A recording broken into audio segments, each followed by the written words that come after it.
나가시오. 더는 자네를 며느리로 둘 수 없네. 20년 세월 동안 홀로 제사상을 차리고 첩의 속고까지 빨며 인내했던 며느리에게 남편 임광식이 내뱉은 모진 말이었습니다. 그러나 채비는 울며 매달리지 않았습니다. 이만 물러가겠다는 짧은 대답뿐이었지요.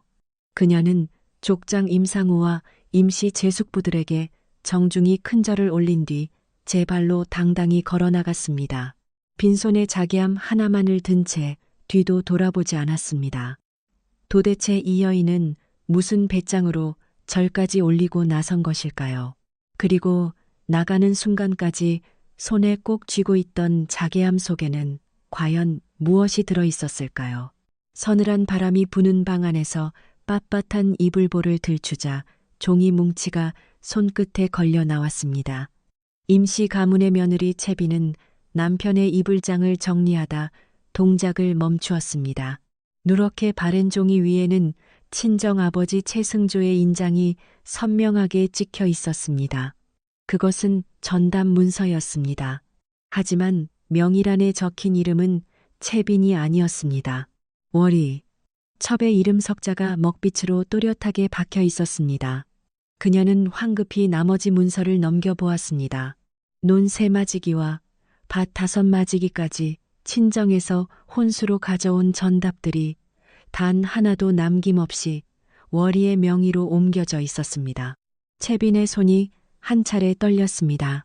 하지만 그녀는 문서를 원래 자리에 도로 밀어 넣었습니다. 이불을 덮고 방문을 닫은 뒤 주방 앞 우물가에 쭈그려 앉았습니다. 찬물에 손을 담그자 손등에 남은 화상 자국 위로 아린 물길이 스며들었습니다. 채비는 이를 악물고 물을 손질하기 시작했습니다. 칼끝이 평소보다 깊게 파고들었습니다. 옆에는 콩나물 바구니와 고사리 한 다발, 그리고 도라지 뿌리가 무릎 높이까지 쌓여 있었습니다. 어디서 이리 비린내가 나는 것이냐. 코를 찡긋거리며 월이가 대문으로 들어섰습니다. 그 뒤를 이어 남편 임광식이 갓을 빗딱하게 쓰고 어슬렁거리며 따라 들어왔습니다. 제사상은 아직도 멀었느냐. 채빈이 고개를 들기도 전에 임광식이 쏘아 붙였습니다. 어른들이 오시는데 상차림이 허술하면 내 체면이 어찌 되겠느냐. 번듯하게 준비하거라. 번듯하게. 채빈은 예 차리고 있습니다. 하고 답했습니다. 임광식은 매번 차린다면서 행색은 늘 이 모양이라며 채빈을 거들떠보지도 않은 채 안채로 들어갔습니다. 월이는 채빈 앞에 쌓인 야채 더미를 내려다보며 입꼬리를 비틀어 비웃었습니다. 아이고 부인께서 고생이 참 많으십니다. 채빈의 칼질이 한 박자 멈추었습니다. 무 한 토막이 도마 위를 굴러 흙바닥에 떨어졌습니다. 채빈은 그 물을 주어 앞치마에 닦아낸 뒤 야채를 소쿠리에 담아 부엌으로 들어갔습니다. 문을 닫고 번철 위에 기름을 둘렀습니다. 지글거리는 소리와 함께 기름이 퍼지자 두부전을 올렸습니다. 동태전과 고기 완자까지 혼자서 8가지 전을 번철 위에 차곡차곡 쌓아 올렸습니다. 튀어오른 기름에 팔뚝 위로 붉은 점이 찍혔지만 채비는 눈 하나 깜짝하지 않았습니다. 20년을 홀로 지겹도록 차려온 손길이었습니다. 전을 뒤집던 채빈의 시선이 부엌 구석으로 향했습니다. 선반 아래 그을음이 내려앉은 곳에 자개암 하나가 놓여 있었습니다. 박씨 부인이 혼수로 싸 보내주었던 함이었다. 조개 껍데기의 영롱한 빛이 기름 연기 사이에서 희미하게 반짝였다. 채비는 그 함을 잠시 바라보다가 다시 번철 위로 시선을 옮겼다. 그 함 속에 무엇이 담겨 있는지는 아직 아무도 알지 못하는 일이었다. 이튿날 새벽 부엌에서 밤을 하얗게 지새운 채빈의 눈 밑에는 깊은 그늘이 내려앉아 있었다. 제사상 위에는 노릇하게 구워진 전들이 가지런히 놓였다. 5가지 나물과 탕국 그리고 과일까지 빈틈없이 차려졌다. 채빈이 마지막으로 수저를 정갈하게 놓을 때 안방에서 조씨 노부인의 목소리가 날카롭게 울려 퍼졌다. 이게 뭐냐? 조씨 노부인이 젓가락 끝으로 동태전 한 조각을 집어들었다. 그것을 반으로 쪼개더니 코끝에 가져다 대고는 미간을 찌푸렸다. 기름이 탁하구나. 밤새 대체 무엇을 한 게냐. 채빈이 허리를 굽혀 고개를 숙였다. 어머니, 새 기름으로 갈아서 다시 준비하겠습니다. 됐다. 건들지 마라. 이제 와서 무엇을 더 하겠느냐. 조씨 노부인은 동태전을 다시 접시 위에 탕 소리가 나도록 내려놓았다. 그것은 채빈이 밤새 부어오른 손으로 한 장 한 장 정성을 다해 뒤집은 전이었다. 그러나 조씨 노부인은 며느리의 그 손을 단 한 번도 눈여겨보지 않았다. 그리고는 아무 일도 없었다는 듯 아들에게 고개를 돌렸다. 임광씨가 월이에게 밥은 먹였느냐. 아침에 챙겨주었습니다. 그래, 잘하였다. 사내대장부가 첩 하나 두는 것이 무슨 허물이겠느냐. 몸이 약한 아이니 네가 잘 거두어라. 조씨 노부인의 입에서 나온 말은 잔인했다. 아들의 외도는 흠이 아니었으며 첩인 월이는 오히려 보살핌을 받아야 할 가련한 아이였다. 며느리로 살아온 채빈의 20년 세월이 그 말 한마디에 아무것도 아닌 것이 되어버렸다. 채빈이라는 이름은 조씨 노부인의 입에서 단 한 번도 다정하게 불린 적이 없었다. 채빈의 손이 치마 위에서 주먹을 꽉 쥐었다.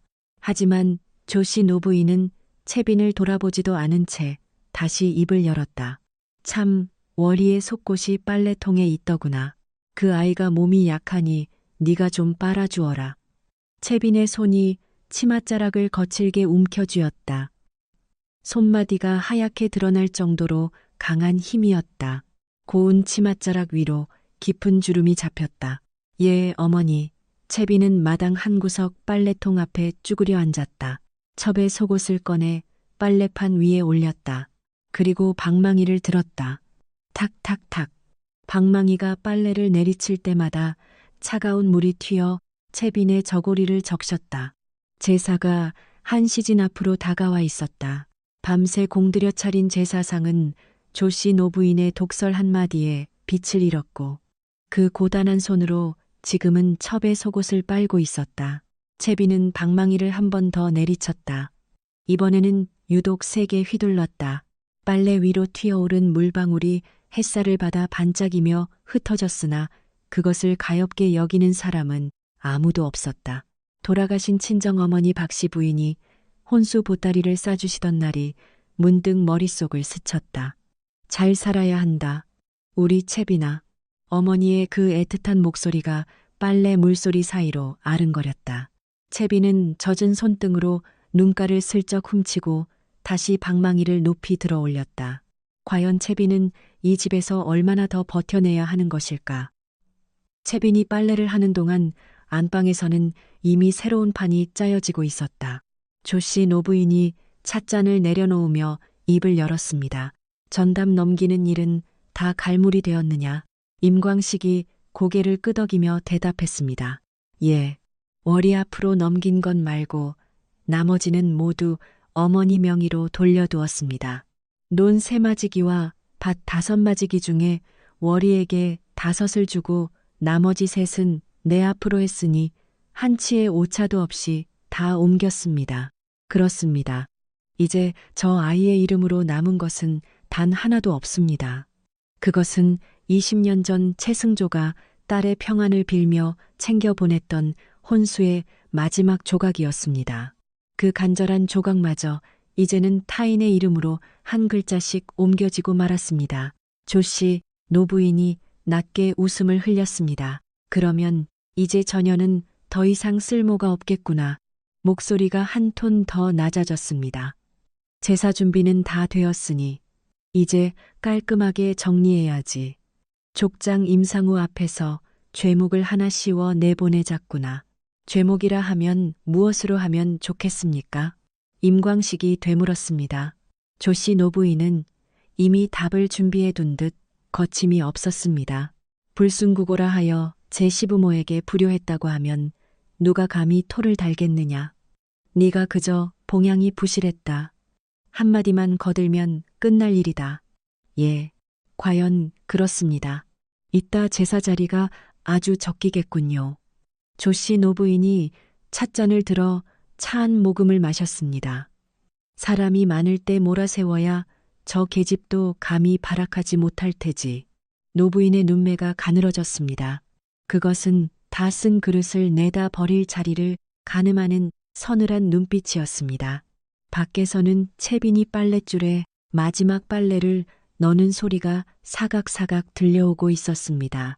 채빈은 자신에게 다가오는 위기도 모른 채 오직 제사상을 차릴 생각뿐이었습니다. 남은 나무를 어떻게 묻힐지, 탕국은 언제 올릴지, 오로지 그 생각으로만 머릿속이 가득했습니다. 처마 밑에서는 까치 한 마리가 울었습니다. 해가 뉘엿뉘엿 기울 무렵 족장 임상우가 대문을 들어섰습니다. 갓을 쓴 백발의 어른이 먼저 마루에 올랐고 그 뒤로 3명의 임시 제숙부들이 나란히 뒤를 따랐습니다.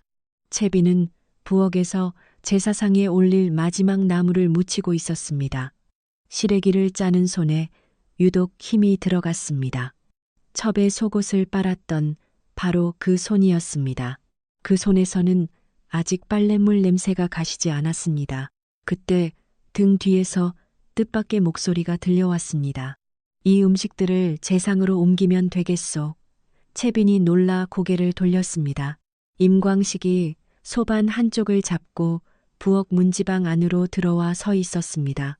20년 세월 동안 남편이 부엌 문턱을 넘은 것은 이번이 처음이었습니다. 왜 그리 멍하니 보고 있소?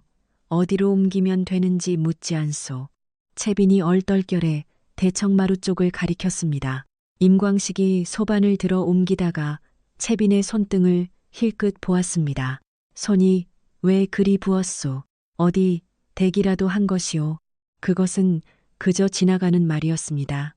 임광식은 대답을 기다리지도 않고 소반을 든 채 마루로 향했습니다. 하지만 채빈의 발은 그 자리에 박힌 듯 움직일 수 없었습니다. 20년이었습니다.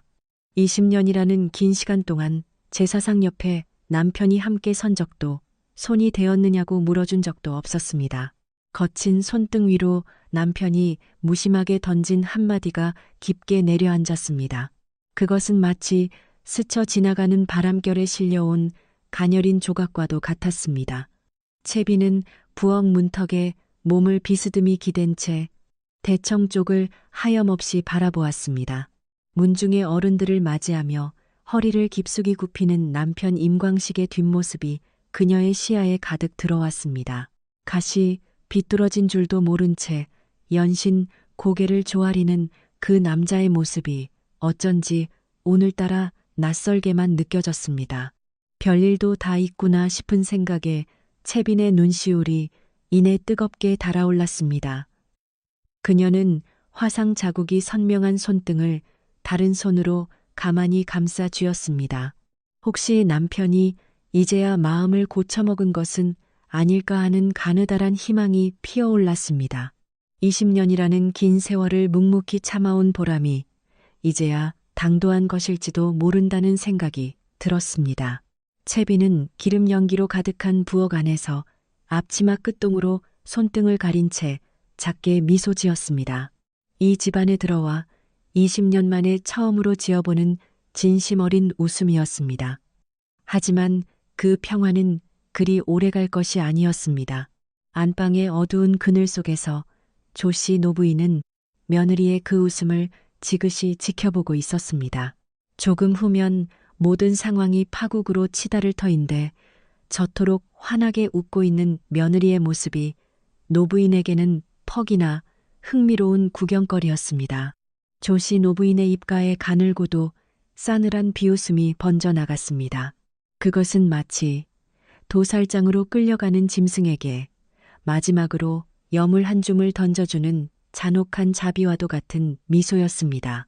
과연 채비는 자신에게 닿은 이 마지막 온기가 사실은 자신을 벼랑 끝으로 밀어넣는 손길이었다는 사실을 언제쯤 깨닫게 될까요? 그리고 곧 모든 식구가 모인 자리에서 터져나올 그 말 한마디가 이 여인의 20년 생애를 어떻게 난도질하게 될까요? 제사가 모두 끝나고 대청에는 음복상이 차려졌습니다. 종중의 어른인 족장 임상우가 상좌에 앉았고 임광식은 그 아래에 자리를 잡고 앉았습니다. 조씨 노부인은 안쪽 벽에 등을 기대고 앉아 며느리의 일거수일투족을 매서운 눈초리로 쫓고 있었습니다. 채빈이 국그릇을 조심스레 내려놓았습니다. 국물이 조금이라도 출렁이지 않도록 두 손으로 정성을 다해 받쳐 올렸습니다. 소반 위에 놓인 접시들은 밤새 혼자 전을 부치고 음식을 장만했다는 것이 믿기지 않을 정도로 흠잡을 데 없이 정갈했습니다. 임광식의 앞에 수저를 놓을 때 채빈의 손끝이 아주 짧은 순간 머물렀습니다. 남편이 조금 전 부엌에 들어와 소반을 들어주던 그 찰나의 순간이 아직도 손등 위에 따스하게 남아 있었기 때문입니다. 되었느냐고 물어봐주던 그 무심한 듯 다정했던 한마디가 귓가를 맴돌았습니다. 채빈은 조용히 고개를 숙이고 상 옆에 무릎을 꿇고 앉았습니다. 문중의 큰 어른 임상우가 먼저 첫 수저를 들었습니다. 국물을 한 모금 넘기더니 만족스러운 듯 고개를 끄덕였습니다. 고기 맛이 참으로 맑고 정갈하다며 칭찬을 건넸습니다. 그 말에 채빈의 고개가 아주 조금 위로 향했습니다. 전을 한 점 집어든 어른이 한 입 베어 물더니 젓가락질을 멈추고 감탄했습니다. 그리고 이 전을 보라며 겉은 이토록 바삭한데 속은 재료의 맛이 그대로 살아있다며 칭찬을 아끼지 않았습니다. 대체 누가 부친 것이냐 묻는 말에 임광식은 마치 제 공인양 며느리가 했다고 아무렇지 않게 대답했습니다. 도라 지나물에 손을 대던 다른 어른도 고개를 끄덕이며 거들었습니다. 나물의 간이 딱 맞는다며 임광식에게 참으로 복이 많다고 칭송했습니다. 이런 살림 솜씨가 대체 어디서 나느냐는 말에 채빈의 어깨가 조금 더 펴졌습니다. 무릎 위에 가지런히 모았던 두 손의 긴장도 스르르 풀렸습니다. 20년 동안 이 집에서 밤을 지새우며 제사상을 차려왔지만 이 상 앞에 앉은 사람들에게 잘했다는 말을 들어본 기억이 없었습니다. 그때 큰 어른 임상우가 채빈을 돌아보며 인자하게 말했습니다. 며느리가 참으로 고생이 많았겠구나. 이토록 성대한 상을 홀로 준비했으니 채빈의 눈시울이 뜨겁게 달아올랐습니다. 그녀는 고개를 숙여 정중히 절을 올렸습니다. 입술은 가늘게 떨렸으나 결코 눈물을 보이지는 않았습니다. 그 어느 때보다 등을 곧게 폈습니다. 이 집안으로 시집온 이래 가장 당당한 모습이었습니다. 그때 조씨 노부인이 입을 열었습니다. 어르신들께 드릴 말씀이 있습니다. 대청마루에 무거운 정적이 감돌았습니다. 조씨 노부인은 자리에서 천천히 일어나 족장 임상우 앞으로 나아갔습니다. 이 며느리가 시부모를 봉양함에 있어 정성이 티끌 만큼도 없고 음식은 늘 건성이며 아침 문안을 거르는 날이 허다합니다. 채빈은 깜짝 놀라 고개를 번쩍 들었습니다. 어머니, 그게 무슨 말씀이십니까? 조용히 하거라. 조씨 노부인의 서슬 퍼런 꾸짖음에 채빈의 입이 막혔습니다. 노부인은 채빈을 거들떠보지도 않은 채 임상우를 향해 말을 이어갔습니다. 시부모에게 순종하지 않는 불순구고의 죄를 이 자리에서 고하고자 합니다. 임광식이 고개를 끄덕이며 어머니의 말에 힘을 보댔습니다. 그렇습니다. 진작 말씀 올렸어야 했는데 제 아내라 여겨 참아왔습니다. 하지만 이제는 더 이상 참을 수가 없습니다. 채빈은 멍하니 임광식을 바라보았습니다. 불과 얼마 전 부엌에 들어와 소반을 들어주며 손이 대지는 않았는지 걱정스럽게 묻던 사람이었습니다. 그런 사람의 입에서 도저히 못 참겠다는 모진 말이 쏟아지고 있었습니다. 채빈의 눈동자가 크게 흔들렸습니다. 족장. 임상우가 헛기침을 하며 물었습니다. 광씨가 그 말이 정말이냐? 사실이고 말고요. 제 어머니께서 겪으신 고생이 이만저만이 아니십니다. 조씨 노부인은 손등으로 눈가를 훔치는 식용을 했습니다. 명백한 연기였습니다. 눈물 한 방울 나오지 않는 거짓이었으나 족장 임상우의 시선은 이미 조씨 노부인 쪽으로 기울어 있었습니다. 채비는 억울함을 호소하려 입술을 벙긋거렸습니다. 그것이 아닙니다. 저는 밤을 꼬박 지새우며 이 상을 준비했습니다. 지난 20년 동안 단 하루도 걸은 적이 없습니다. 그렇게 외치고 싶었습니다. 그렇게 외치고 싶었습니다. 하지만 목구멍이 막힌 듯 목소리가 나오지 않았습니다. 대청 위 놓인 접시들이 보였습니다. 밤새 기름 튄 손으로 정성을 다해 한 장씩 뒤집었던 전들이었습니다. 그 음식을 먹으면서 사람들은 정성이 없다는 비수를 꽂고 있었습니다. 임광식이 새끼를 박듯 말했습니다. 제 처이기는 하나 불효한 며느리를 더는 집에 둘 수 없습니다. 이제 그만 나가줬으면 합니다. 나가라. 그 가혹한 두 글자가 대청마루에 떨어졌습니다. 채빈의 시선이 천천히 남편 임광식에게로 향했습니다. 조금 전의 온기는 흔적조차 찾을 수 없었습니다. 남편의 눈동자 속에 채빈의 모습은 비치지 않았습니다. 아니, 처음부터 그곳에 그녀의 자리는 없었는지도 모릅니다. 바로 그 순간이었습니다. 채빈의 무릎 곁에 놓여 있던 솥뚜껑이 마루 바닥으로 미끄러져 내려갔습니다. 쾅 하는 묵직한 소음이 정적을 깼습니다. 무쇠가 나무 바닥에 부딪히자 대청마루 전체가 가늘게 떨렸습니다. 솥뚜껑에 금이 갔습니다. 한가운데를 가로지르는 선명한 금 한 줄이 촛불빛 아래 도드라졌습니다. 채비는 그 균열을 내려다보았습니다. 20년이었습니다. 20년 세월 동안 이 솥뚜껑 위에서 전을 붙이고 고기를 찌며 나무를 볶았습니다. 그 기름이 튀어 팔뚝에 흉터가 쌓이고 새벽까지 홀로 부엌을 지키면서도 이 솥뚜껑만은 결코 깨지지 않았습니다. 절대로 깨지지 않을 것이라 믿었던 솥뚜껑에 금이 갔습니다. 채빈의 내면에서도 무언가 갈라지는 소리가 울려 퍼졌습니다. 20년 세월 동안 억눌러왔던 모든 것이 솥뚜껑의 금을 따라 함께 벌어지고 있었습니다. 채빈은 천천히 고개를 들었습니다. 조씨 노부인의 눈과 마주쳤습니다. 임광식의 눈과도 마주쳤습니다. 임상우 족장과 임시 숙부들의 시선이 채빈의 위에 내려앉아 있었습니다. 채빈의 눈빛은 달라져 있었습니다. 20년 동안 고개를 숙이고 있던 눈이 아니었습니다. 번철 위에서 기름의 온도를 읽던 눈, 그리고 전이 익는 순간을 한치의 오차 없이 포착하던 그 예리한 눈이 지금 조씨 노부인을 똑바로 응시하고 있었습니다. 채빈이 자리에서 일어섰습니다. 서두르지 않는 천천한 움직임이었습니다.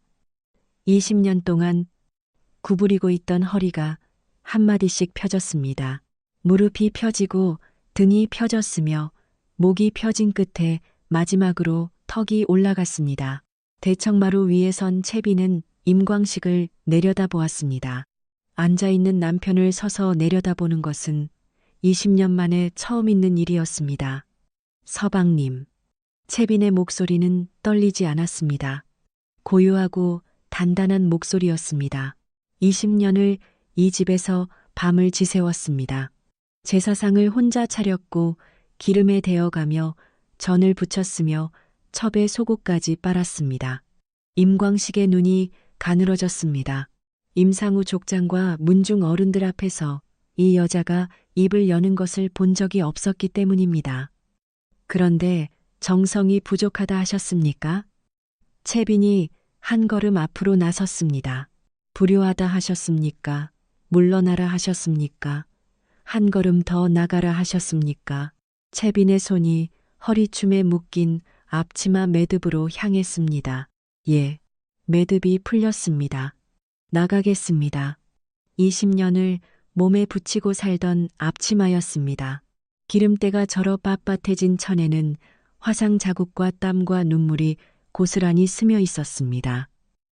채비는 그 앞치마를 두 손으로 움켜 쥐었습니다. 그리고 임광식을 향해 내던졌습니다. 퍽 소리와 함께 기름때 묻은 앞치마가 임광식의 얼굴 위에 걸렸습니다. 임광식이 허둥지둥 앞치마를 벗겨냈습니다. 찌든 기름 냄새가 코를 찔렀습니다. 20년 동안 아내가 매일 두르고 있던 그 냄새를 임광식은 단 한 번도 맡아본 적이 없었습니다. 그 냄새가 지금 그의 얼굴에 지독하게 들러붙어 있었습니다.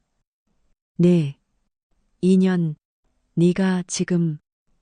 임광식이 벌떡 일어서려 했습니다.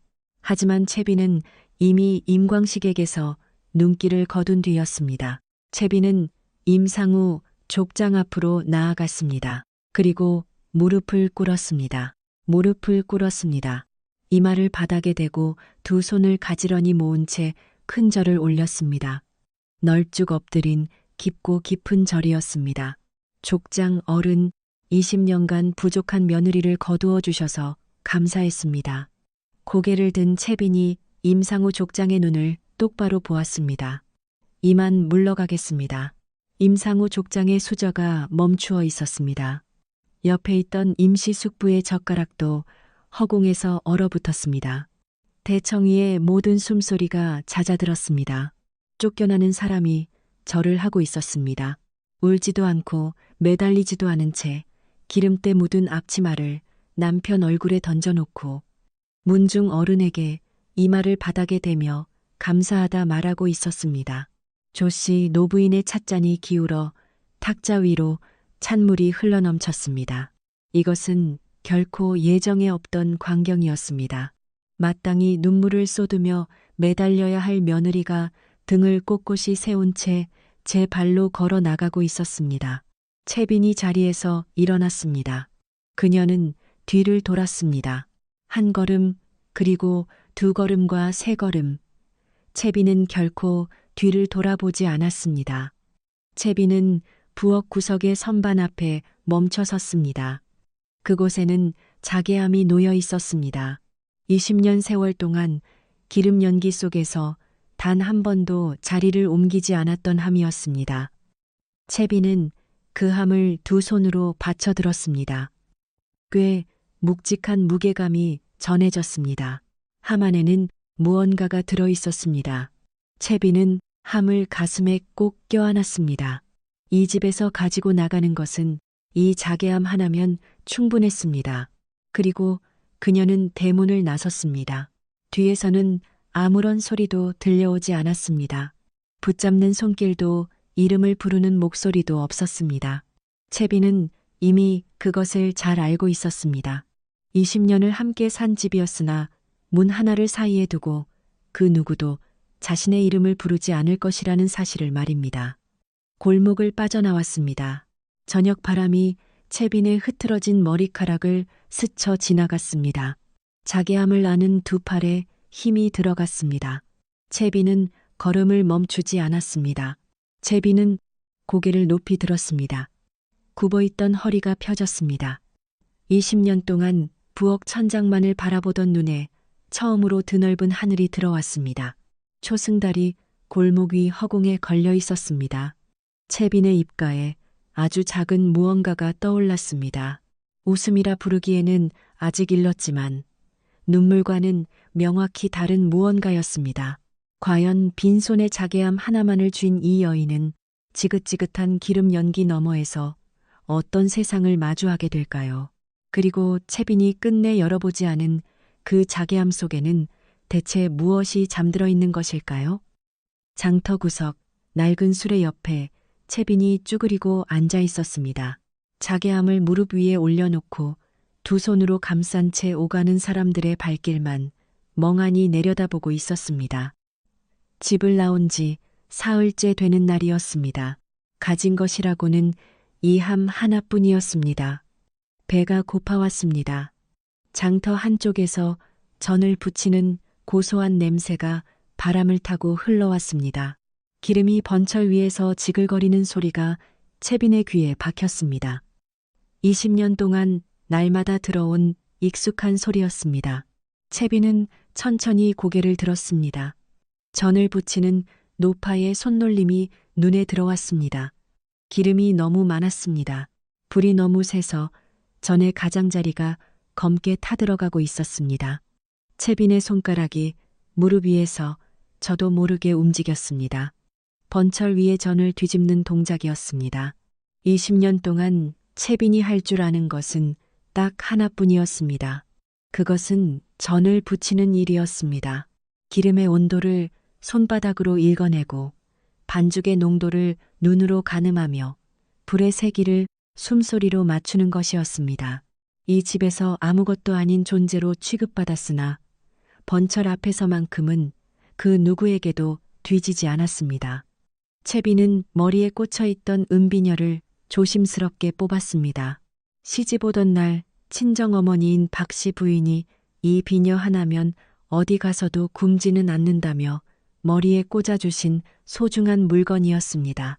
20년 세월 동안 단 한 번도 풀어본 적 없는 비녀를 손바닥 위에 올려두고 채빈은 한참을 들여다보았습니다. 그리고 무릎 위에 놓인 자개암으로 눈길을 돌렸습니다. 그러나 아직 함을 열지는 않았습니다. 지금은 때가 아니라고 생각했기 때문입니다. 채빈은 비녀를 손에 꼭 쥔 채 장터 한쪽의 포목점으로 향했습니다. 나흘 뒤 장터 길목에 작은 좌판 하나가 마련되었습니다.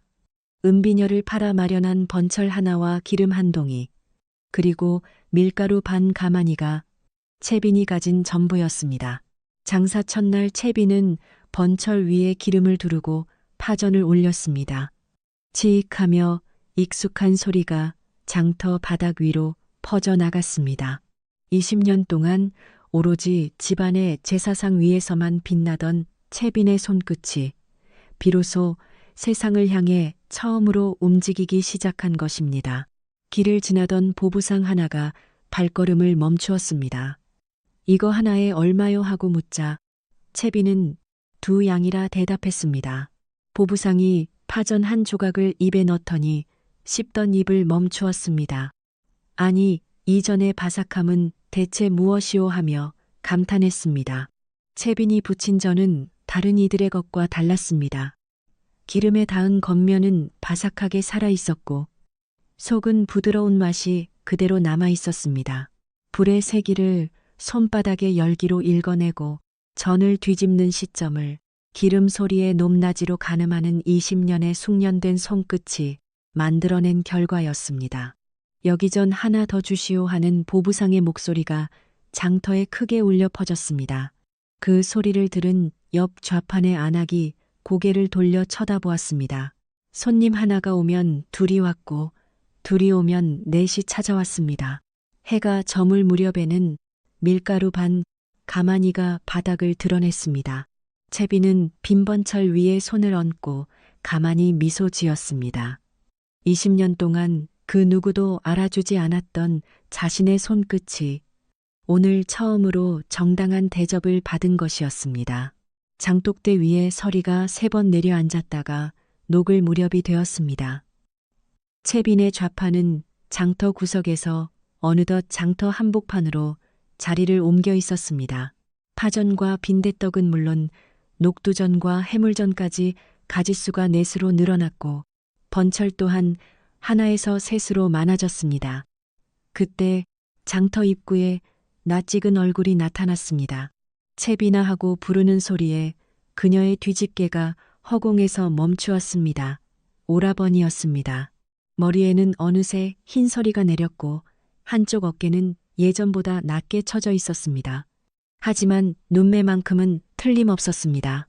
어린 시절 채빈의 손을 잡고 냇가에서 물고기를 잡아주던 바로 그 눈이었습니다. 오라버니하고 부르는 채빈의 손에서 뒤집개가 번철 위로 떨어졌습니다. 오라버니 채윤이 채빈 앞에 섰습니다. 두 사람은 한동안 아무런 말도 나누지 못했습니다. 장터의 소란스러운 소음이 두 사람 사이를 스쳐 지나갔지만 그들에게는 아무것도 들리지 않는 것 같았습니다. 부모님이 돌아가시고 내가 너를 얼마나 찾아 헤맸는지 모른다며 채윤의 목소리가 가늘게 떨렸습니다. 이렇게 혼자서 전을 부치며 지내고 있었던 것이냐는 물음에 채비는 대답 대신 앞치마로 손을 닦았습니다. 번철 위에서 전이 타들어가고 있었지만 뒤집을 생각조차 하지 못했습니다. 오라버니는 그동안 어디에 계셨던 것입니까? 하고 묻자 채윤은 자신도 떠돌이 생활을 했다고 답했습니다. 이런저런 장사를 하며 전국을 옮겨 다니다가 지금은 한양 쪽에 포목점 몇 채를 거느리고 있다는 소식을 전했습니다. 채윤은 채빈의 좌판을 천천히 둘러보았습니다. 작은 번철 3개와 가지런히 쌓인 밀가루 포대, 그리고 줄을 서서 기다리는 손님들을 바라보는 채윤의 눈이 놀라움으로 커졌습니다. 오라버니는 두 손으로 여동생 채빈의 어깨를 든든하게 다독였습니다. 이 정도 솜씨라면 길가의 좌판이 아니라 번듯한 점포를 열어도 충분하겠다며 자신이 힘을 보태겠다고 말했습니다. 채빈은 앞치마를 쥔 채 가만히 주먹을 쥐었습니다. 지난 20년의 세월 동안 그 누구도 자신에게 먼저 내밀어주지 않았던 따뜻한 손길이었습니다. 채빈은 말없이 고개를 끄덕였습니다. 오라버니의 말은 머지않아 현실이 되었습니다. 작은 좌판은 어엿한 점포가 되었고 그 기세는 멈추지 않아 금세 2채로 늘어났습니다. 채빈이 부쳐내는 전의 맛을 잊지 못한 상인들이 구름처럼 몰려들기 시작했습니다. 집을 나온 지 꼭 2년이 되던 해에 한양 종로에 번화한 뒷골목에는 채빈 대전방이라는 당당한 간판이 걸렸습니다. 매일 아침마다 점포 앞에는 전을 사려는 사람들로 긴 줄이 늘어섰습니다. 5개의 커다란 번철이 나란히 놓여 기름을 머금은 채 달구어졌고 4명의 일꾼이 채빈의 기민한 손놀림을 보며 일사불란하게 움직였습니다. 하지만 불의 세기를 조절하는 일만큼은 채빈이 한시도 눈을 떼지 않고 직접 챙겼습니다. 번철마다 돌아가며 손바닥을 가까이 대어 열기를 확인하고 채빈이 나지막이 고개를 끄덕이면 그제야 일꾼들이 전을 뒤집는 방식이었습니다. 채윤은 자신의 포목점 바로 옆에 채빈의 2번째 전포를 마련해 주었으며 저작거리 상인들과의 복잡한 거래를 도맡아 가문의 살림을 키워나갔습니다. 두 남매가 한 몸처럼 움직이니 장사가 번창하는 속도는 타의 추종을 불허했습니다. 대전방이 손님들로 인산인해를 이루던 어느 날이었습니다. 점심 대목이 지나고 잠시 번철을 정리하려는데 일꾼 하나가 뒷문을 열고 급히 고개를 내밀었습니다. 주인마님 뒷길에 웬 선비 한 분이 쓰러져 계십니다. 채빈이 서둘러 뒷문으로 나가보니 도포를 차려입은 사내가 담장 밑에 힘없이 거꾸러져 있었습니다. 갓은 어디서 잃어버렸는지 풀어 헤쳐진 상투만이 엉망으로 드러난 상태였습니다. 사내의 광대뼈는 툭 붉어져 있었고 입술은 하얗게 메말라 갈라져 있었습니다. 한눈에 보아도 며칠은 좋게 굶은 기색이 역력했습니다. 여보세요. 정신 좀 차려보세요. 채빈이 사내의 어깨를 부축해 일으키자 사내가 간신히 눈을 떴으나 초점이 흐릿했습니다. 산적을 만나 짐이며 노잣돈이며 전부 빼앗겼다는 목소리가 가느다란 바람에 실려 끊어질 듯 들려왔습니다. 채빈은 곁에 있던 일꾼을 돌아보며 지시했습니다. 전 한 접시와 시원한 물 한 사발을 어서 가져오너라. 일꾼이 달려가 갓 부쳐낸 따끈한 녹두전을 담아왔습니다. 채빈은 그 전을 사내의 입가에 조심스레 가져다 대었습니다. 어서 드시고 기운을 차리세요. 사내는 전 한 조각을 입에 물었으나 씹을 힘조차 없는지 한참을 우물거렸습니다. 그렇게 한 조각을 삼키고 또 한 조각을 넘겼습니다. 시원한 물로 목을 축이고 마지막 한 조각까지 모두 비워내자 비로소 사내의 눈에 생기가 돌기 시작했습니다. 소생은 한양에서 내려온 선비 서윤우라 합니다. 이 은혜를 평생 잊지 않겠습니다. 사내가 흙바닥에 이마를 대며 절을 하려 하자 채빈이 황급히 손을 저으며 말렸습니다. 은혜라니요. 장터에서 전을 파는 사람이 배고픈 손님 한 분을 대접하지 못한다면 그것이 어찌 장사꾼이라 하겠습니까? 채빈은 일꾼에게 사내를 안으로 데려가 편히 쉬게 하라고 이른 뒤 다시 번철 앞으로 돌아갔습니다. 이내 다음 전을 뒤집으며 장사에 몰두하는 채빈의 얼굴은 평온하기만 했습니다. 자리에서 겨우 일어난 사내는 대전방 문 앞에 서서 채빈의 뒷모습을 한참 동안 넋을 잃고 바라보았습니다. 하지만 그 선행의 소문이 엉뚱한 귀에 들어간 것은 대전방 간판을 올린 지 석 달이 지났을 무렵이었습니다. 경상도 안동에 있는 임광식의 집안 형편은 예전만 못하고 급격히 기울어가고 있었습니다. 조상을 모시는 제사상은 반토막이 났고 그마저도 제대로 차려내지 못하는 날이 허다했다. 채빈이 집을 나간 뒤로 이 집안에는 제대로 번철을 달구어 전을 부칠 줄 아는 사람이 단 한 명도 남지 않았기 때문이다. 월이가 제 실력을 보여주겠다며 호기롭게 나섰던 적도 있었으나 번철 위에 기름을 왕창 쏟아 소동을 피운 뒤로는 부엌 근처에 얼씬도 하지 않았다. 임광식은 대청마루에 걸터 앉아 한양에서 내려온 보부상이 전하는 소문에 귀를 세웠다. 한양 종로에 전집이 하나 생겼는데 그 맛을 보려는 사람들로 문전성시를 이룬다는 내용이었다. 그런데 주인장의 이름이 채빈이라는 대목에서 임광식의 손에 들려있던 부채가 딱 멈추어 섰다. 무어라 하였느냐, 채빈이라 했느냐. 보부상은 고개를 조아리며 대답했다. 예, 대전방이라 불리는 곳인데 그 전맛이 한양에서 으뜸이라 소문이 자자합니다. 임광식의 안색이 험악하게 일그러졌다. 부채를 움켜쥔 손등에 푸른 핏줄이 돋아났다. 그는 자신에게 쫓겨난 아내가 저잣거리에서 구걸이나 하다가 비참하게 죽어있기를 바랐다.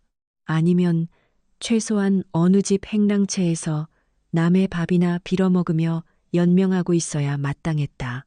그런데 한양 한복판에서 자신의 이름을 내걸고 장사를 하여 명성을 떨치고 있다니 임광식으로서는 속이 뒤집히는 노릇이었다. 그때 안방 문이 열리며 조씨 노부인이 걸어 나왔다.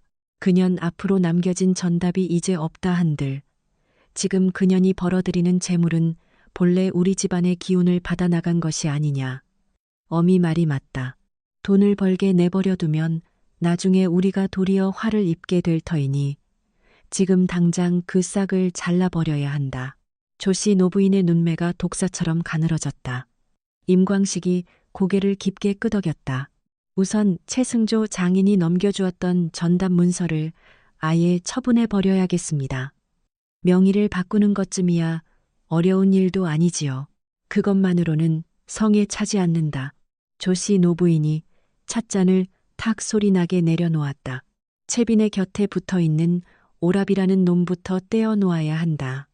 장사치 하나 밀고 하여 매장하는 것은 손바닥 뒤집기보다 쉬운 법이다.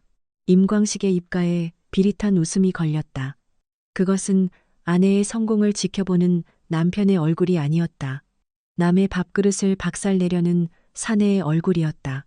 과연 채빈은 자신의 새 삶을 지켜낼 수 있을 것인가? 그리고 임광식의 손길이 뻗어오고 있음을 그녀는 언제쯤 눈치챌 것인가? 관아의 포졸 셋이 대전방 앞에 나타난 것은 아침 장사 준비가 한창이던 시각이었다. 채빈이 갓 달구어진 번철 위에 불을 올리고 있을 때였다. 포졸 하나가 안으로 들이닥치더니 다짜고짜 채운의 팔을 거칠게 잡아챘다. 포목점 주인 진수는 밀무역 혐의가 있으니 즉시 관아로 출두하라. 진수의 얼굴에서 핏기가 순식간에 가셨다. 밀무역이라니요? 그게 대체 무슨 말씀입니까? 저는 장부 기재대로 정정당당하게 일을 해왔을 뿐입니다. 포졸은 진수의 말을 가차없이 자르며 그의 두 팔을 등 뒤로 꺾었다. 그 과정에서 쌓아두었던 밀가루 포대가 바닥으로 고꾸라지며 하얀 가루가 사방으로 흩날렸다. 오라버니. 채빈이 번철을 내팽개치고 달려가 진수의 소매를 붙잡았다. 하지만 포졸은 채빈의 손을 거칠게 쳐냈다. 비켜라, 관아의 일에 끼어들었다간 너까지 옥에 가둘 것이다. 진수는 끌려가면서도 필사적으로 고개를 돌려 누이의 눈을 똑바로 쳐다보았다. 채빈아, 절대로 장사를 멈추지 마라. 내 걱정은 말고 어떻게든 이 전방을 지켜내야 한다. 그의 목소리는 골목 끝자락에서 끊어졌다. 포졸들의 거친 발소리가 멀어지자 대전방 앞에는 흩어진 밀가루 먼지와 홀로 남겨진 채빈의 망연자실한 모습만이 남았다. 채빈은 바닥에 쏟아진 밀가루 위로 무릎을 꿇었다. 하얀 가루가 치마 위로 소리 없이 내려앉았다. 두 손으로 밀가루를 긁어 모으려 했으나 손가락 사이로 속절없이 가루가 빠져나가자 이내 동작을 멈추었다. 안동, 부엌에서 식은 재를 움켜쥐었던 그날과 다를 바 없었다. 붙잡으려 할수록 손안에서 사라져버리는 것들이었다. 하지만 채빈은 다시 일어섰다. 앞치마를 털어내고 번철 앞으로 돌아갔다. 판 위에 기름을 둘렀다. 장사를 멈추지 말라는 오라버니의 당부가 귓가에 맴돌았다. 채빈은 다시 전을 부치기 시작했다. 그런데 이상한 일이었다. 손님이 오지 않았다. 아침이 가고 점심이 지나도록 대전방 앞에 장사진을 치던 사람들의 모습이 전혀 보이지 않았다. 채빈이 의아함에 가게 밖으로 나가 주위를 살폈다. 길 건너 국밥집 주인은 채빈과 눈이 마주치자마자 고개를 챈돌려 버렸다. 옆전의 떡장수 안악도 그녀의 시선을 피하며 몸을 숨겼다. 왜들 이러는 것일까? 채빈이 나지막이 혼잣말을 내뱉었다. 답은 해질 무렵이 되어서야 찾아왔다. 단골이었던 보부상 한 명이 주변의 눈을 피해 뒷문으로 몰래 찾아온 것이다. 아주머니에게 나쁜 소문이 돌고 있소. 소문이라니요. 대전방에서 내다 버리는 폐기름으로 전을 부친다는 말이 장터 전체에 파다하게 퍼졌소. 채빈의 손에서 뒤집개가 미끄러졌다. 번철 위에 떨어진 쇠붙이가 쨍하고 날카로운 소리를 냈다. 그게 무슨 말씀이십니까? 누가 퍼뜨린 것인지는 모르겠으나 장터 상인들이 모두 믿고 있으니 부디 조심하시오. 보부상은 그 말만 남긴 채 서둘러 뒷문 너머로 사라졌다. 채빈은 번철 앞에 서서 기름 단지를 내려다보았다. 매일 새벽 직접 콩을 짜서 받아놓은 정갈한 콩기름이었다. 단지 위에 천을 덮어 먼지 한 톨 앉지 않게 애지중지 보관해온 깨끗한 기름이었다. 이 기름의 결백함을 아는 이는 오직 채빈뿐이었다. 그리고 이제는 아무도 그 진실을 믿어주려 하지 않았다. 설상가상으로 다음 날 아침 채빈이 대전방 문을 열었을 때 발밑에서 무언가 바스라지는 소리가 들렸다. 고개를 숙여 확인하니 번철이었다. 가게 앞에 두었던 5개의 번철 중 가장 큰 것의 한복판이 처참하게 갈라져 있었다. 누군가 밤사이에 몰래 들어와 망치로 내리친 것이 분명했다. 갈라진 틈 사이로 새벽 이슬만 차갑게 고여 있었다. 채빈은 쪼개진 번철 앞에 털썩 주저앉았다. 손가락으로 갈라진 금을 따라 천천히 짚어나갔다. 안동에서 깨졌던 솥뚜껑이 머릿속을 스쳤다. 그때는 그 균열이 채빈을 일깨우는 계기가 되었다. 하지만 지금 이 금은 채빈이 쌓아올린 모든 것을 무너뜨리려 하고 있었다. 그때 골목 저편에서 관아의 아전이 걸어오는 모습이 보였다. 대전방 주인 채빈이 누구요? 그렇습니다만 아전이 두루마리 하나를 내밀었다. 저질 기름 사용 및 식재료 부정 사용 혐의로 고발장이 접수되었소. 열흘 안에 관아로 출도하시오. 채빈은 두루마리를 건네받았다. 손은 떨리지 않았다. 아니, 떨릴 기력조차 남아있지 않았다. 아전이 돌아간 뒤 채빈은 쪼개진 번철 옆에 그대로 앉아 있었다. 텅 빈 가게 안으로 스산한 바람이 불어와 번철 위에 쌓인 먼지를 흩날릴 뿐이었다. 오라버니는 관가로 끌려갔고 손님들의 발길은 뚝 끊겼습니다. 무쇠 번철은 산산조각 났으며 관청의 고발장만 덩그러니 날아들었습니다. 이 모든 일이 결코 우연일 리 없었습니다. 누군가 채빈의 숨통을 서서히 조여오고 있는 것이 분명했습니다. 채빈은 고발장을 무릎 위에 펼쳐놓은 채 텅 빈 대전방 안을 망연히 바라보았습니다. 시선이 선반 위에 놓인 자개함에 머물렀습니다. 채빈의 손이 함의 뚜껑 위를 한번 쓸어내렸으나 뚜껑을 열려다 말고 도로 손을 떼었습니다. 아직은 때가 아니었습니다. 번철 위의 기름은 차게 식어 있었고 아궁이의 불씨는 이미 꺼져 있었습니다. 장터 저편에서 전 부치는 냄새가 바람을 타고 날아왔으나 그것은 채빈의 전에서 나는 냄새가 아니었습니다.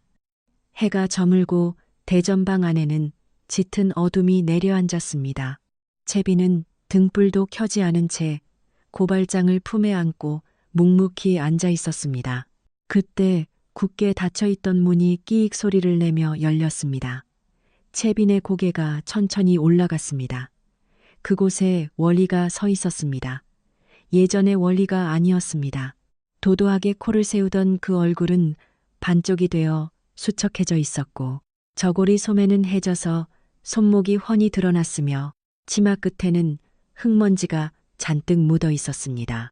내가 왜 여기에 왔느냐는 채빈의 목소리가 낮게 갈라져 나왔습니다. 월이는 문턱을 넘지 못한 채 한참 동안 머뭇거리다가 입을 열었습니다. 쫓겨났습니다. 서방님한테, 아니 임광식 그자에게 말입니다. 실떡했다며 당장 나가라고 하더군요. 월이의 목소리가 가늘게 떨리고 있었습니다. 채빈은 월이를 가만히 응시했습니다. 안동에서 코를 찡긋 막으며 비린내가 난다고 쏘아붙이던 그 입술이었습니다. 부인이 고생이 많으시다며 비웃음을 날리던 바로 그 입이었습니다. 그런데 지금 그 입술이 바들바들 떨리고 있었습니다. 나도 부인과 같은 꼴을 당했습니다. 월이가 품 안에서 장부 하나를 꺼내 놓았습니다. 너덜너덜해진 표지 위에는 임광식의 글씨가 선명하게 적혀 있었습니다. 이것은 임광식의 비밀 장부입니다. 전답을 남의 이름으로 빼돌린 것과 문중 재산을 횡령한 내역이 빠짐없이 적혀 있습니다. 월이의 손이 장부를 쥔 채 파르르 떨렸습니다. 제게 맡겨두었던 것입니다. 제 이름으로 재산을 옮기면서 장부는 제가 보관하라고 했지요. 제가 그를 모를 거라 생각하고 안심했던 모양입니다. 채빈의 시선이 장부 위에 멈추었습니다. 아니라 월이가 고개를 깊숙이 숙였습니다. 부인 나는 당신을 미워하는 것이 내 타고난 팔자인 줄로만 알았습니다. 그런데 같은 놈에게 똑같은 꼴을 당하고 나니 월이의 목소리가 툭 끊겼습니다.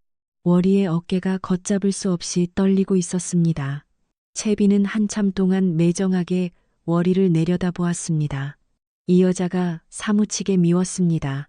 안동에서 보여주었던 그 비릿한 입꼬리와 비웃음이 여전히 채빈의 기억 속에 박혀 있었습니다. 그러나 채빈은 자리에서 일어나 꺼진 아궁이에 다시 불을 지폈습니다. 번철 위에 기름을 두르자 치직거리는 익숙한 소리가 어두운 대전방을 채우기 시작했습니다. 채빈은 마지막 남은 밀가루를 풀어 정성껏 전을 부쳤습니다. 갓 부쳐낸 뜨거운 전을 접시에 담아 월이 앞에 놓았습니다. 먹게라는 짧은 한마디였습니다. 월이가 전을 집어들었습니다. 한 입 베어 물자 눈가에 뜨거운 물기가 번졌습니다. 씹으면 씹을수록 눈물이 쏟아져 내렸습니다. 전 위로 떨어진 눈물이 기름기와 섞여 반짝거렸습니다. 채빈은 월이 곁에 앉지 않았다. 번철 앞에 서서 다음 전을 뒤집고 있었다. 하지만 뒤집개를 쥔 손에는 아까와는 다른 힘이 실려 있었다. 무릎 위에 있던 고발장은 바닥으로 내려와 있었고 그 옆에는 월이가 가져온 장부가 나란히 놓였다. 채빈은 과연 이 장부 한 권으로 무너진 판을 뒤집을 수 있을까? 그리고 산적에게 모든 것을 잃고 전 한 조각으로 목숨을 건졌던 그 선비는 지금 어디에서 무엇을 하고 있을까? 관아마당에는 사람들이 가득 들어찼다. 채비는 마당 한편에 무릎을 꿇고 앉아 있었다. 품에는 자개암을 안고 그 위에는 월이가 건넨 장부를 올려둔 채였다. 맞은편에는 임광식과 조씨 노부인이 나란히 앉아 있었다. 임광식이 채빈을 내려다보며 입꼬리를 비죽 올렸다. 꼴 좀 보아라. 관아까지 끌려와서도 장부 타령이냐. 조씨 노부인이 부채로 얼굴을 가리며 낮게 웃었다. 글도 모르는 청년한테 속아 넘어가 저 따위 장부가 무슨 소용이 있다고. 채비는 대답하지 않았다. 자개암 위에 얹은 제 손만 가만히 내려다보고 있었다.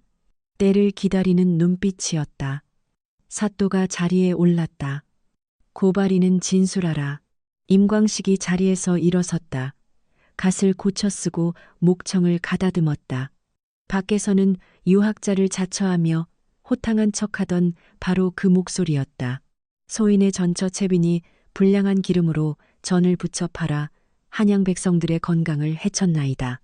또한 소인의 재산을 빼돌려 불법으로 장사 미천을 마련하였으니 엄히 처벌하여 주시옵소서. 임광식이 허리를 굽혀 절을 올렸다. 조씨 노부인은 그 뒤에서 눈물을 훔치는 시주를 했다. 안동에서 며느리를 내쫓을 때 보여주었던 가증스러운 연기 그대로였다. 사또가 채빈에게 고개를 돌렸다. 피고 채빈은 할 말이 있느냐. 채빈이 천천히 고개를 들었다. 사또 나으리 먼저 한 가지만 여쭈겠습니다. 말해 보아라. 이 자리에 증거를 올려도 되겠습니까? 사또가 고개를 끄덕였다. 채빈은 자개암을 두 손으로 받들어 올렸다. 조개 껍데기가 정교하게 박힌 작은 함이었다. 친정어머니인 박씨 부인이 혼수로 싸보내준 것으로 20년 세월을 채빈과 함께한 물건이었다. 안동에서 쫓겨나듯 나올 때 챙겨온 단 하나의 유산이었다. 채빈이 함 뚜껑을 열었다. 안에는 문서 한 장이 정갈하게 접혀 있었다. 이것은 돌아가신 친정아버지 최승조 어른께서 남기신 전답증여 문서입니다. 채빈이 문서를 펼쳤다. 누르스름한 종이 위에 최승조의 인장과 함께 또렷한 필치가 적혀 있었다. 이 문서에는 이렇게 적혀 있습니다. 본 전답은 딸 채빈에게 증여하는 것이며 채빈 본인의 동의 없이는 그 어떤 사람도 명의를 변경하거나 처분할 수 없다. 관아마당에 찬물을 끼얹은 듯 정적이 감돌았다. 임광식의 입이 떡 벌어졌다. 뭐라 서방님. 채빈의 목소리는 전을 붙일 때처럼 지극히 고요했다. 서방님이 월이 앞으로 옮긴 전답과 조씨 노부인 앞으로 옮긴 전답 모두 제 동의 없이 빼돌린 것이지요. 이 문서에 따르면 그간의 모든 소유권 이전은 처음부터 무효입니다. 채빈의 단호한 선언에 임광식의 얼굴에서 순식간에 핏기가 사라졌습니다. 조씨 노부인이 쥐고 있던 부채가 힘없이 바닥으로 떨어졌습니다. 채빈은 자기 품 안에서 낡은 장부 한 권을 꺼내 들었습니다. 그것은 월이가 건네주었던 결정적인 증거였습니다. 그리고 이것은 임광식의 비밀 장부입니다. 문중 공금 횡령과 전답의 불법 매각 시도 그리고 관아 문서 위조에 대한 모든 기록이 이 안에 소상히 적혀 있습니다.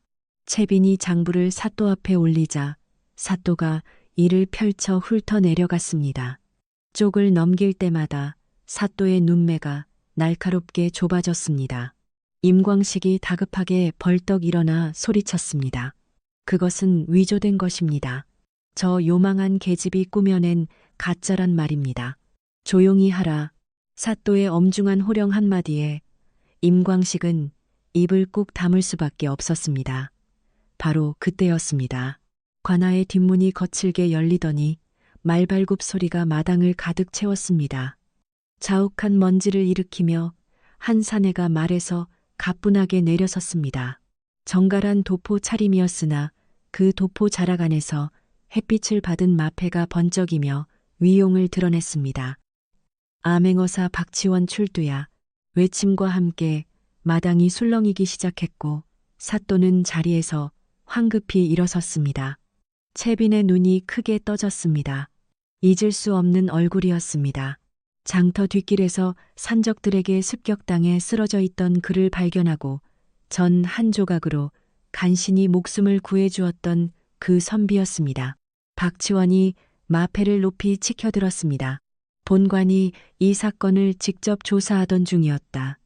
임광식, 내 죄를 내 이미 낱낱이 파악하고 있느니라. 임광식의 무릎이 힘없이 풀리며 바닥에 털썩 주저앉았습니다. 조씨 노부인의 안색은 이미 하얗게 질려 비명을 지를 기력조차 없어 보였습니다. 박치원이 사또를 향해 고개를 돌렸습니다. 이 장부의 내용은 본관이 별도로 입수한 증거들과 토시 하나 틀리지 않고 일치한다. 임광식의 전답 횡령과 문중 공급 유용, 그리고 관아 문서 위조 혐의는 모두 사실로 확인되었다. 임광식은 바닥에 머리를 떼무며 처절하게 애걸했습니다. 어사나리 소인이 죽을 죄를 지었습니다. 한 번만 굽어 살펴 주시옵소서. 그러나 박치원은 임광식을 거들떠보지도 않은 채 냉정하게 명령했습니다. 임광식을 포박하라. 포졸들이 달려들어 임광식의 양팔을 거칠게 뒤로 꺾었습니다. 임광식이 발버둥을 쳤으나 포졸들의 소나귀는 바위처럼 단단했습니다. 조씨 노부인이 울부짖으며 아들에게 기어가려 했습니다. 광식아, 이게 대체 무슨 일이냐. 채비는 그 광경을 번철 앞에 서 있을 때와 같은 평온한 자세로 지켜보았습니다. 등을 곧게 세우고 두 손을 앞치마 위에 가지런히 모은 채 그녀의 얼굴에는 기쁨도 분노도 서려 있지 않았습니다. 전이 알맞게 익어 번철에서 내려놓을 때의 그 고요한 눈빛이었습니다. 포졸들이 임광식을 끌고 나간 뒤 박치원이 채빈에게 천천히 다가왔습니다. 채빈 낭잣대 맞춰 잘 왔구려. 관아마당에 남은 사람들이 의아한 표정으로 웅성거렸습니다. 사실 이것은 사흘 전의 일이었습니다. 월이에게서 장부를 넘겨받은 그날 밤, 채빈은 대문을 걸어 잠그고 한양에서 온 나리를 찾아 나섰습니다. 관아 앞에서 밤새 기회를 엿보다 이른 아침 접수처에 장부를 들고 들어갔습니다. 그때 접수처에 앉아있던 이가 바로 박치원이었습니다. 그대 혹시 장터에서 전을 붙이던 낭자가 아니오. 어사나리께서 그때 그 선비님이셨군요. 두 사람은 단번에 서로를 알아보았습니다. 박치원이 장부를 받아들며 단호하게 말했습니다. 이 사건은 내 직접 맡겠소. 채비는 그 한마디를 굳게 믿고 관아를 나섰던 것이었습니다. 박대감이 사도를 돌아보며 위엄 있게 입을 열었습니다. 이 사건을 면밀히 조사한 결과 억울하게 연루된 자가 있음이 밝혀졌으니 포목점 주인을 즉각 석방하도록 하시오. 사도가 황급히 고개를 끄덕이며 명을 받들었습니다. 얼마 지나지 않아 관아의 뒷문이 무겁게 열렸습니다. 채빈의 오라버니가 비틀거리는 걸음으로 밖을 향해 나왔습니다. 의복은 흙투성이가 되어 엉망이었고 한쪽 눈가는 심하게 부어올라 있었으나 채빈을 발견하는 순간 다리에 힘이 풀린 듯 그 자리에 주저앉고 말았습니다. 채빈아. 오라버니의 부름에 채빈이 한 걸음에 달려갔습니다. 그녀는 두 손으로 오라버니의 팔을 단단히 붙잡았습니다. 목구멍까지 차오르는 감정에 아무런 말도 잇지 못했습니다. 눈가에 물기가 가득 고였지만 채빈은 끝내 울음을 터뜨리지 않았습니다. 대신 고운 소매 끝을 정돈하여 오라버니의 부어오른 눈가를 조심스럽게 닦아내었습니다. 오라버니가 채빈의 손을 힘주어 맞잡으며 나직이 읊조렸습니다. 내가 해낸 것이란다. 채빈은 가만히 고개를 저었습니다. 혼자만의 힘이 아니었기 때문입니다. 채빈의 시선이 관아 마당 한 구석을 향했습니다. 월이가 담장 그늘 아래 홀로 서 있었습니다. 그녀는 고개를 깊이 숙인 채 이 광경을 멀리서 지켜보고 있었습니다. 채빈과 시선이 마주치자 월희의 고개는 더욱 낮게 수그러들었습니다.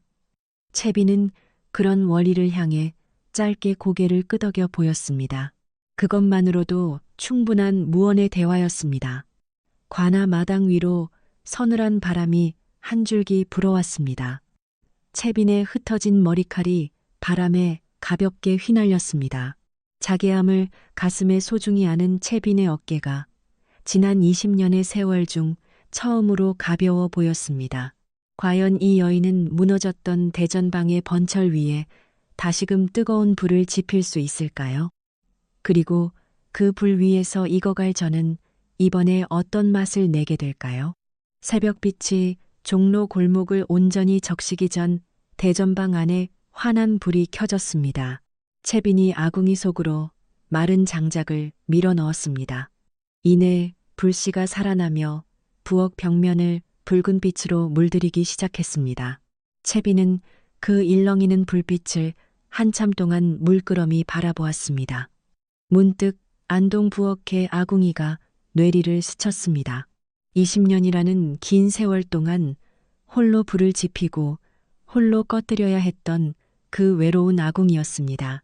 하지만 오늘 피어올린 이 불은 그때와는 확연히 달랐습니다. 누군가의 강요에 의해 억지로 피우는 불이 아니었습니다. 이것은 채빈이 오로지 채빈 자신을 위해 올리는 희망의 불꽃이었습니다. 부엌 안에는 번철 5개가 나란히 자리를 잡았습니다.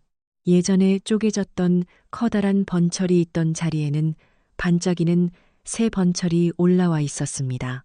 오라버니가 장터 대장간에서 직접 구해온 것이었습니다. 채빈은 새 번철 위에 조심스럽게 손바닥을 얹어보았습니다. 아직은 차가운 냉기가 서려 있었으나 곧 뜨겁게 달궈질 무쇠의 기운이 느껴졌습니다. 그녀는 기름 단지의 뚜껑을 천천히 열었습니다. 새벽에 갓 짜낸 고소한 콩기름 냄새가 순식간에 부엌 가득 퍼져나갔습니다. 채빈은 국자로 기름을 듬뿍 떠서 번철 위에 매끄럽게 둘렀습니다. 지글거리는 경쾌한 소리가 텅 비어있던 대전방의 공기를 가득 채웠습니다. 그제야 채빈의 어깨가 아주 조금 내려앉으며 팽팽했던 긴장이 풀리기 시작했습니다. 이 기름지지는 소리 앞에서만큼은 20년 전이나 지금이나 채빈은 변함없는 장인이었습니다. 기름의 온도를 손바닥 끝으로 읽어내고 전이 가장 맛있게 익는 순간을 한치의 오차도 없이 포착해내는 이였습니다. 그녀는 정성껏 준비한 밀가루 반죽을 풀었습니다. 그 위에 파를 가지런히 썰어 올리고 신선한 해물을 듬뿍 얹었습니다. 마침내 첫 번째 전이 번철 위에 놓였습니다. 가장자리가 노릇노릇하게 익어가며 맛있는 향기를 풍기기 시작했습니다. 문 열었소. 해가 골목 위로 비스듬히 솟아오를 무렵 첫 손님이 기분 좋게 문을 밀고 들어섰습니다. 단골이었던 보부상이었습니다. 지난날 뒷문으로 몰래 찾아와 온갖 뜬소문을 전해주던 바로 그 사람이었지요. 어사 나으리가 모든 진상을 밝혀냈으며 그간의 소문이 전부 거짓이었다는 소식을 들고 온 것이었습니다. 채빈은 갓 부쳐낸 파전을 접시에 정갈하게 담아 내밀었습니다. 보부상은 전을 한 입 크게 우물거리더니 눈을 번쩍 떴습니다. 이 맛입니다. 이 맛이 드디어 돌아왔습니다. 보부상의 우렁찬 목소리가 골목길까지 쩌렁쩌렁 울려 퍼졌습니다. 그 소리에 이끌려 행인 하나가 고개를 들이밀었고 그 뒤로 안악 둘이 줄지어 들어왔습니다. 해가 한쯤 더 높이 솟아오르자 대전방 앞에는 사람들이 길게 줄을 서기 시작했습니다. 채빈은 5개의 번철을 분주히 오가며 전을 부쳐냈습니다. 손바닥으로 열기를 가늠하며 고개를 한번 까닥하면 옆에 선 일꾼이 능숙하게 전을 뒤집었습니다. 예전과 다름없는 신묘한 손놀림이었으나 채빈의 뒷모습은 확연히 달라져 있었습니다. 어깨를 잔뜩 움츠리거나 구부정하게 있지 않았습니다. 허리는 대나무처럼 곧게 뻗어 있었습니다. 점심때가 지날 무렵 대전방 문이 활짝 열리며 익숙한 목소리가 들려왔습니다. 여기가 그 유명하다는 대전방이 맞소. 장난기 가득한 표정을 지은 오라버니였습니다. 한쪽 눈의 부기가 아직 다 가라앉지는 않았지만 목소리에는 생기가 넘쳐 흘렀습니다. 그 등 뒤로는 누군가가 문지방 앞에서 머뭇거리며 서 있었습니다. 월이었습니다. 월이는 감히 안으로 발을 들이지 못한 채 서성거렸습니다. 관가에서 고개를 깊숙이 숙이고 있던 바로 그 처량한 자세 그대로였습니다. 들어오게. 채비는 번철에서 시선을 떼지 않은 채 나지막이 말했습니다. 월이가 천천히 문지방을 넘어 들어왔습니다. 그리고는 대전방 안을 찬찬히 둘러보았습니다. 5개의 번철이 나란히 놓여 기름을 머금은 채 전이 노릇노릇하게 익어가고 있었습니다. 기름 연기가 천장까지 자욱하게 피어올랐으나 안동집 부엌에서 나던 그 연기와는 근본부터 달랐습니다. 이 연기 속에는 사람들의 정겨운 웃음소리가 녹아 있었습니다. 안깨나 채빈이 전을 접시에 담아 월이 앞에 놓아주었습니다. 관가에서 눈물 젖은 전을 목구멍으로 넘기던 그 고통스러운 밤이 스치듯 떠올랐습니다. 하지만 오늘의 전은 달랐습니다. 눈물 자국 대신 고소한 들기름 냄새가 진동하는 전이었습니다. 월이가 전을 집어들어 한 입 베어 물고는 한참 동안 공들여 씹었습니다. 이번에는 눈물을 흘리지 않았습니다. 맛있습니다. 월이의 목소리는 작았으나 더 이상 떨리지 않았습니다. 오라버니가 채빈의 옆자리에 앉았습니다. 번철 위에서 지글거리며 익어가는 전을 내려다보며 입을 열었습니다. 채빈아, 응, 아버지, 최승조 어른께서 이 모습을 보셨으면 참 좋았을 텐데. 채빈의 뒤집개가 찰나의 순간 멈추었습니다. 번철 위에서 기름방울이 찌직 소리를 내며 튀어 올랐습니다. 응, 아마 어딘가에서 다 보고 계실 거야. 이 모습을 보며 뿌듯해 하시면 좋겠다. 채빈의 목소리는 잦아들었지만 입가에는 옅은 미소가 감돌았습니다. 갓 부쳐낸 전 위로 기름기가 노릇하게 빛나고 있었습니다. 남매는 나란히 앉아 말없이 그 전을 나누어 먹었습니다. 고소한 기름 냄새와 선선한 저녁 바람이 두 사람 사이의 빈 공간을 따스하게 채워주었습니다. 이튿날 아침 햇살이 종로 골목을 평화롭게 물들이기 시작했습니다. 대전방 안에서 채빈이 아궁이에 장작을 밀어 넣었습니다. 불씨가 살아나며 열린 문틈으로 스며든 햇빛과 어우러졌습니다. 이 부엌은 안동의 그 지옥 같던 부엌이 아니었습니다. 여기에는 더 이상 조씨 노부인의 가혹한 트집도, 임광식의 비아냥거림도, 월이의 비열한 비웃음도 남아있지 않았습니다. 이곳은 온전히 채빈의 공간인 부엌이었다. 5개의 번철 위에 기름을 넉넉히 둘렀다. 지글거리며 기름이 익어가는 익숙한 소리가 아침 공기를 싱그럽게 채웠다. 채빈은 번철 옆에 정갈하게 놓아둔 솥뚜껑을 손에 들었다. 이번에 새로 장만한 솥뚜껑이었다. 금이 간 곳 하나 없이 매끄럽고 새카만 무쇠 솥뚜껑이었다. 예전 안동의 대청마루 바닥에 떨어져 한가운데가 처참하게 갈라졌던 그 솥뚜껑과는 질적으로 달랐다. 채빈은 한 손에 뚜껑을 들고 다른 손에는 뒤집개를 쥐었다. 탁 하고 뒤집개가 솥뚜껑을 쳤다. 맑고 단단한 소리가 대전방 안에 울려 퍼졌다. 탕탕하고 그녀는 다시 한번 두드렸다. 채빈의 입꼬리가 기분 좋게 올라갔다.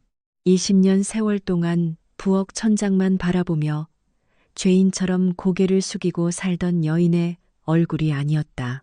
번철 위에서 기름의 온도를 익히고 장터에서 당당히 판을 벌였으며 관아에서 스스로의 존엄을 지켜내 제 이름을 되찾은 이의 얼굴이었다. 채빈은 솥뚜껑을 번철 위에 탁 소리나게 올려놓았다. 뒤집개를 허리춤에 꽂고 앞치마 매듭을 다시금 단단하게 여몄다. 그리고 대전방 문을 활짝 열어 젖혔다. 눈부신 아침 햇살이 쏟아져 들어와 번철 위를 환하게 비추었다. 안동을 나오던 그 밤 초승달 아래에서 이 여인은 빈손으로 몸 하나 누일 곳 없이 막막했었다. 하지만 지금 햇살 가득한 이 문 안에는 5개의 번철과 고소한 기름 냄새, 그리고 오늘 찾아올 손님들이 그녀를 기다리고 있었다. 채빈이 환하게 웃었다. 꾸밈 없고 화사한 미소가 그녀의 얼굴에 가득 피어났다. 오늘 이야기는 여기까지입니다. 또 다른 인과응보의 이야기가 준비되어 있으니 많은 관심 부탁드립니다. 오늘도 평안한 하루 되시길 바랍니다. 감사합니다.